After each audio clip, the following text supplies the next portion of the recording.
Tuesday. What day is Tuesday? The 2nd of June. We are in the 6th month of the year. Wow. And do you realize that? Well, out of those 6 months, I know you've had quite a history for at least the entire most of it. April and May. Those 2 months seem to have just elapsed out of your life because there wasn't much happening with you or for you. You were shut down and you were under manners, so to speak. You were almost incarcerated, as it were. You were in a little jail called home, even though before home was such a beautiful place, a nice place, a place that you loved, a place that you went home to.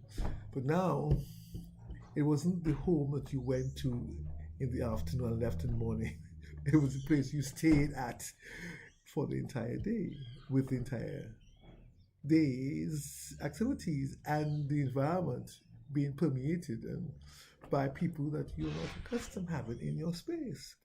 So there was no more professionals, or there's no more business people and maybe clients and customers and pedestrians, etc. There was just pretty patter of feet and top tom tom of adults going all around you. And so those 2 months have been rather exciting. April and May. For some of us, it was a little longer than that. It was half of March. So we had those extra 2 months there, plus the eight, that was 10. And you know how it goes. We already, it was actually 11 because of how the months rolled. And so it was rather interesting. And now we're rolling back out. So you're back out without the children around. You're back out on some days, and some of us are there every day. But it's exciting. I know you must be wondering, oh, here you dressing. Yes, I'm out too. I went out to the office, yes. And so I'm not in those casual shoots anymore. I just came in at the time. I didn't have any technical difficulty, of course. Not with the streaming, but with the computer itself. And here we are, voila, talking about a different world. It is a different world out there, a different world. I got out of my car this evening and I went into a building to go into a store because the malls are open. And I had to stop and go back and just stand up on the pavement and say, wow, I forgot that I had to get a mask and I couldn't get a mask at that time because of the circumstances I was with the car being locked and somebody I didn't have the key at that time. So, but here the issue is there is that you have to have now a new mindset. That when you go out there, you have to have this new mindset. Hey, I am not just going out there with my two hands swinging with my handbag, maybe. I have to make sure that I have a mask. I have to make sure maybe that I do have some sanitizer on me because that is the new normal. So here was I going into the store and I had to stop because no mask, no entry. And I said to myself, wow, I have to redo this brain. And so it's important for us today to realize and to accept that the very things that we aren't aware of or took for granted or didn't even know that was we needed, we have to learn that we need it. So you have to now say that I need a mask or oh, and I need to have a mask. And so it's important for me now to recalibrate this brain. I have to put this brain in perspective and say, okay, hey, the mask.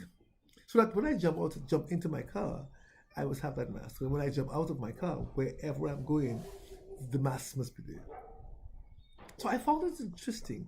Stand up on the sidewalk there, and there was a little lady looking at me and says, yes, sir, you just have to change the mind. And I said to myself, how many more things that we have to change about? Well, of course, you have to work out the distancing. And but it's not like how it was in the first month. It's different now. Now that I am going back out and seeing people, how do I curb those emotions and work there? Because those emotions are one that took me to a place where I was saying, yeah, good to see high, shoulder, elbow. Uh, so I can't embrace. So I have to work on this emotion to see how I can temper me, still have the joy, hmm, still have that effervescence. Hmm. Yes. How do I maintain joy and effervescence and not let it go and reach out and give you that hug and that kiss and say, hey, what's going on? How do I maintain that effervescence and say, elbow? So that in itself creates within this whole mind a dynamic whereby we wonder how real we are. What is realness now? So that is one aspect of it. So that I have to keep that distancing. I have to make sure that wherever I go, I wash my hands. So therefore, I may have dry hands just now because I'm always washing them and sanitizing them. That's alcohol. So this new norm is going to cause me to increase some dollars because now I have to buy some kind of moisture in terms of oils or cream or lotion. Sorry, I should use the word lotion to keep my hands moist. So therefore, that's what. And then I have to maintain the mask. Therefore, that's the other thing. In terms of the mask now, I have to keep washing them or after discarding get new ones. That is cost. So in all, we realize that one of the major factors of our going back out and working this new normal is going to be an added cost. I'm saying to you that we have to work that out. Now, how do I decide not to have the added cost but yet work the protocols? Because I have to get the mask. I have to have the sanitizers. I have to keep washing my hands and my hands are getting dry. I have to keep them moist. I have to work these things out. So that therefore, how it works is that my brain has to say, hey, I can afford this. No, I have to find a reality of allowing myself to embrace this new normal and allow myself to work out the finances differently. So therefore, the finances I get now is not just about buying basic or just say foodstuffs or getting clothes and paying bills. I have to put in a little piece there for these essentials: the mask, the sanitizer, the soap, the ointment, the lotion. All those things now, that has its own category. Do I need that? Did I ever need it? No. You may not have ever needed, but you need it now. So that in terms of the now, I have to work out how I am allowing myself this new venture in terms of that change and transition. So that here am I today, attempting to do what I would have normally do, going to the store without a thought. But now I have to remember, I have to bring it out of the storage in back of here and bring it here and say, hey, mask. Hey, wash hands. I was almost going into another grocery store and forgot that, hey, I had to wash my hands. So I had to turn back and join a line. So you're joining a line to go into a grocery store? I mean, you see, COVID-19, yes, maybe the end of March, April, I can understand those lines. But now I'm going back there. So how do I rationalize the effectiveness of my return and my personality for my personality to make sure that all is still well? So we are talking here about today about how we are reworking those instructions on a different platform. Before we knew it was the urgency of maintaining safety and that to what flattened the curve. Now the curve is flattened. I have to maintain the flattened curve. Now we are in a mentality, and I say we here as a Caribbean people, especially from this nation that I live in. This nation is very freewheeling. We are embracing. We are dynamic. There's a lot of effervescence. There's a lot of gaiety, and there is such a freedom of expression that we are now working out of our own system in order to appease the public and to bring that level of security one to the other.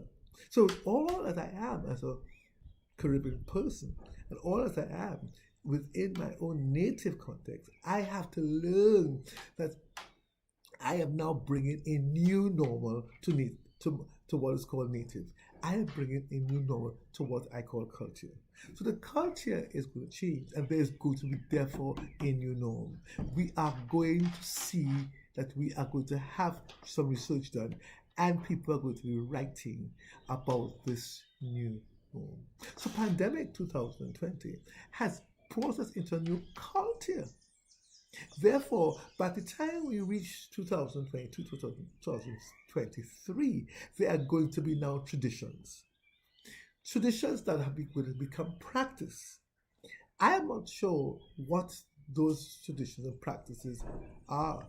Clearly, it is defining them. We may be wearing masks for quite a number of years. We may still be washing our hands for a number of years to maintain the, the curve, to establish the flatness of the curve until it disappears. We may not know. So therefore, if that's so, we are realizing that the norms are going to be there that are coming out of the traditions. So therefore, it's going to be concretized eventually that as I put on a shirt or a jacket, or you put on a pair of shoes to go out, putting on a mask is going to be a part of our dress code. How do we see this? How do we formulate this in our minds? How do we formulate these new contexts that are for dress code, for my own comfort? Am I willing to take this new concept for my comfort? Or is it just to appease the minds of the people around me? We do have to see it as a new comfort. We do have to see it in a place where it's not just affecting me, but it's relational in terms of affecting the people around me. When I went into a particular space recently, I recognized that people are still looking at me and wondering if I could affect them. So people are working in terms of the concepts. Am I here? I am here. Why are you there? You are there. So what is here and there? If I am here, you must be there. I am here, you can't be here with me. So I go into this space, and all of a sudden there is a there and a here. All of a sudden I'm realizing that in like again in a grocery store, people are not going to want to come down the aisle unless I move out of the aisle. Because where you are there, I must not be there also. So there's a here and a there. There is not a coming together here yet. Even though we may be in one building, the here is different and the there is different. So therefore, we are seen again in terms of positional context, in terms of us being in the same space. What does that mean? Are we free yet to come into a here and here, or a there and there? So how do we walk together? Now, some of us, we are traveling in taxis or let's call it public transport, and that is limited now in its occupancy. So therefore, if it took 4, it's going to take maybe 3 now, because one at the front, that's fine, you're facing forward, and one on either side. Instead of having 4, you have 3. Instead of having maybe 7, we may have 4. So therefore, everybody now has a deal across there. You know, some years ago, when we didn't want people to keep talking, or we didn't want to bother, we showed them the hand, and the hand. So therefore, keep away. We had a season when people were talking about come out of my space. So when I think about this period here about social distancing, I realize that it's not so much about the activity, it's about the whole context of the COVID-19 and how it affected us as a people. So in terms of the fact that before I would show you the hand, the palm, and say step away, hey, keep away, or I would say, hey, distance, because there was an era, and I think that maybe about 5 or 6 years ago, when everybody was conscious of the space.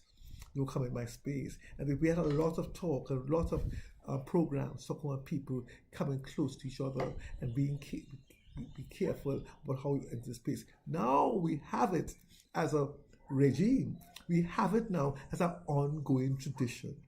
So you see, those things that were there in the past, those things that we confronted and we didn't like, and we could have argued with because there was nothing substantial in terms of maintaining it and establishing it. All of a sudden now, because of COVID-19, it is. So some of the things we're doing now are not new. We especially washing hands. We always wash it. I know people who may have what is called OCD. They wash hands just as much, and even some of us who are not obviously, we like to make sure, especially for people who are in the kitchen, who are always making sure their hands are clean. If you touch meat, you wash it before you touch veg. If you touch veg, you wash it before you touch meat. Or you always making sure that the bacteria is not there. So therefore, coming now, it's same bacteria and the same absence of the bacteria, but it is the context of the occasion. It is the how it was imputed. It was how. So that again, with all these new regimes, when we talk about them, it is new. We have to do it out of behind our mind the end result. Before, it was just a social perspective, and your perspective was different to mine. And if you didn't want me in your space, fine. If you thought I was encroaching, fine. If you give me the hand, I could deal with that. We discuss it. But now it's just not the hand. So I'm showing you here how in this different world, this context of change, the context of a new system, the context of finding a new methodology for working with all those protocols is not just about the protocols. It has to do with the concept of whether we are going to be contracting. And again, the issue of life and death. So it has gone beyond a social fabric. It's gone beyond the fact that I do not want you culturally in my very, very immediate environment. But now I don't want you to affect my life so that I could become ill. And that preservation of life is what is really agonizing us in terms of how we live. So we can continue to see how we can make really a very negative system with that fear of death, that fear of where we are going and how we're doing it. So that if I came into your house and came into your very presence, how do I behave in order to capture the sense of camaraderie? So camaraderie is also something that is on the siege. Can I really sit down here and learn now to laugh and speak to you without touch? Even though I say, but I can touch, but I have to be careful now in my touching. What is the space saying in terms of you contracting? And if I believe that my space is still sterile, it's easy for me to cross over that tradition very easily and embrace you and go back. So we're going to find people not really establishing the protocols because they have different interpretations and belief systems in terms of death or in terms of sickness or in terms of unflattening the curve. So that we can start saying that we do have a national responsibility as a citizen, we do have a family responsibility, a community responsibility, and we have a responsibility to make sure that we all are involved in keeping the curve flat. How do I proceed joyfully? How do I proceed steadfastly? How do I proceed happily? Or I could also say restfully. So that it's important for me to work out these dynamics, that I can find joy. And I have to really work in terms of learning how to accept that this is not just about the distance or the cleanliness, which we always had. This is about the preservation of. And I want you to see that most times in cultural work, culture is always about preservation. Culture is established to preserve a particular identity with in a particular sphere for that so that we can be established as a unit. So that the issue here of the COVID-19 responses is again my identity. How do I remain me? No, I don't need to show you the hand. You just need to wash it now and wear a mask and sanitize. And then I know you are clear of all this. But we are still not embracing. Because that protocol is certain that I do not want to engage in a irresponsible behavior that will cause ill. So I have to be careful again of how I work that. So are we looking at the new culture? Yes.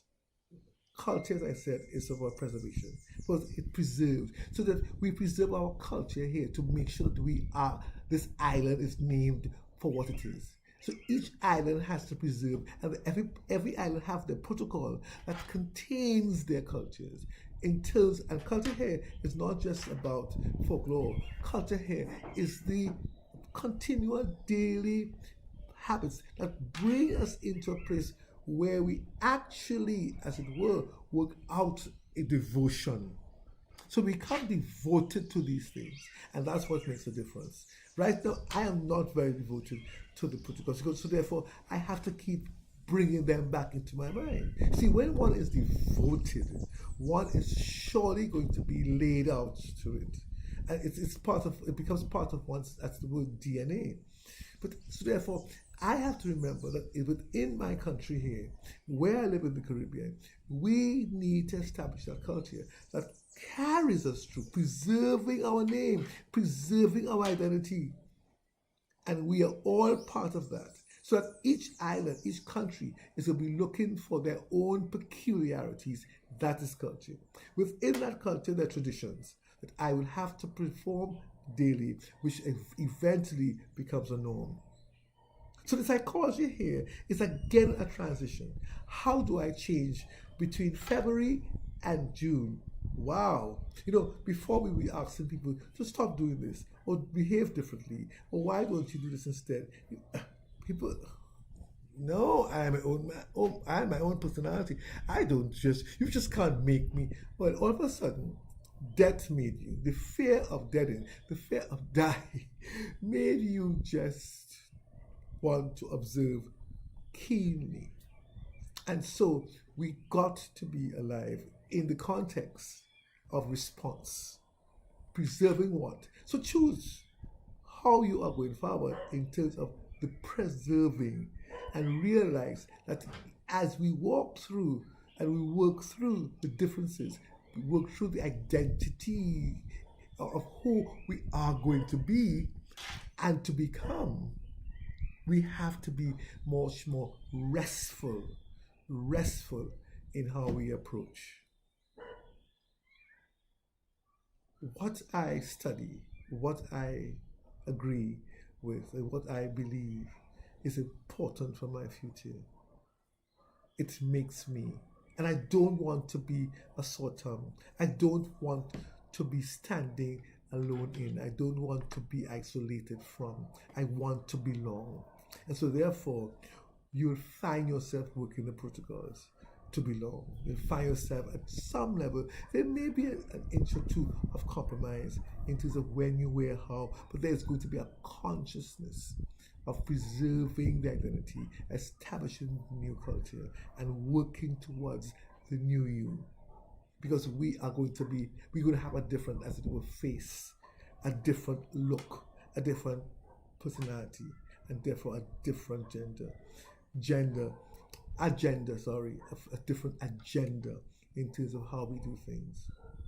Yeah, that was a good simple term, the different gender, because you see, we are going to have to work. Gender is function, and we're therefore going to be having a different function. How we do it, and we can talk about that maybe next time, because the issue of function is important in terms of, because you will have realized in the last 2 months your function changed. For some of you who went to work and came home, and that you were a worker, professional, but all of a sudden your function changed. You became cook, and you became babysitter, and you became housekeeper, and you became cleaner at the same time. So those things that were not you, so your function changes, and so therefore we're going to see how our function change. So for now, I trust you're able to find some meat here and some edification so that we can settle ourselves and be a better citizen of our countries. So whether you're up north in Scotland or down south in Australia or New Zealand or right across in Japan or China and to the Americas, we know that we all are overcoming the COVID-19 experiences, and we recognize that we are going to be in a different world. So as we continue to become the new expressions of our culture, which is also going to be new, I pray you strength as you allow yourself to enjoy joyously